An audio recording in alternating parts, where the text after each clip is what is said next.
Bonjour à tous et bienvenue dans votre Info News après ce long week-end de fête. Voici tout de suite l'essentiel de l'actualité. Un habitant de la résidence Isis située à Bras-Fusil se trouve aujourd'hui entre la vie et la mort. Il a chuté du 2e étage suite à une dispute avec son voisin du dessus. La victime d'une trentaine d'années reprochait à ce dernier d'avoir provoqué l'émanation de pétards qui incommodaient son fils asthmatique. En se penchant depuis son balcon pour interpeller son voisin, le locataire du 2e est tombé dans le vide et sa tête a violemment percuté une dalle de béton.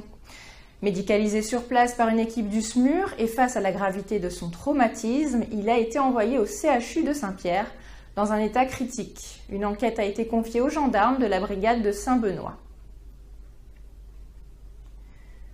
Nous sommes toujours sans nouvelles de Tony, apnéiste de 41 ans disparu vendredi au large du port de Saint-Gilles. Plongeurs et gendarmes ont recherché son corps tout au long du week-end, mais sont restés bredouilles. Samedi, les investigations ont permis de retrouver au large de la digue du port son matériel de chasse sous-marine, sa bouée et des clés lui appartenant. Quant à l'apnéiste, il n'y a malheureusement plus aucun espoir de le retrouver vivant. Un hélicoptère de la gendarmerie a effectué une recherche le long des côtes cet après-midi, pendant que les maîtres nageurs sauveteurs menaient une action simultanée en jet ski sans succès. Un appartement de Bras-Fusil, situé au 3e étage de l'immeuble Bateau, a été victime des flammes en début d'après-midi.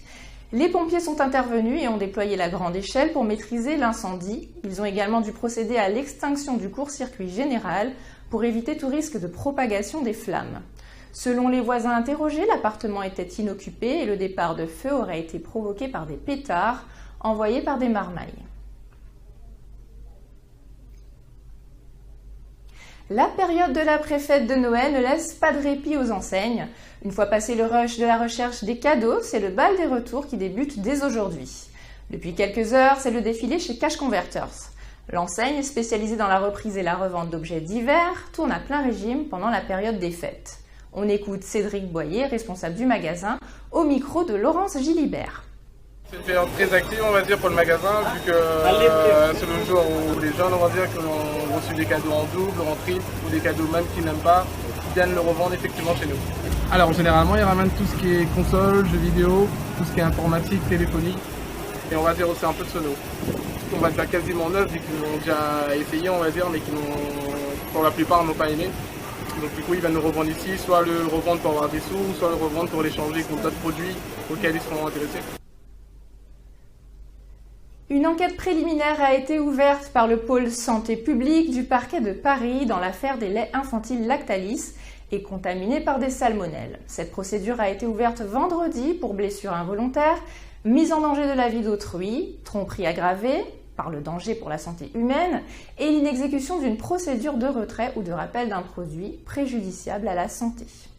La semaine passée, l'industriel avait annoncé le rappel de l'intégralité de sa production de lait infantile en provenance de l'usine de Cran depuis février en raison d'une contamination concernant la production à l'échelle internationale. Votre Info News est maintenant terminée. Pensez à nous envoyer vos témoignages par mail à contact@info974.com. Très belle soirée à tous et à demain.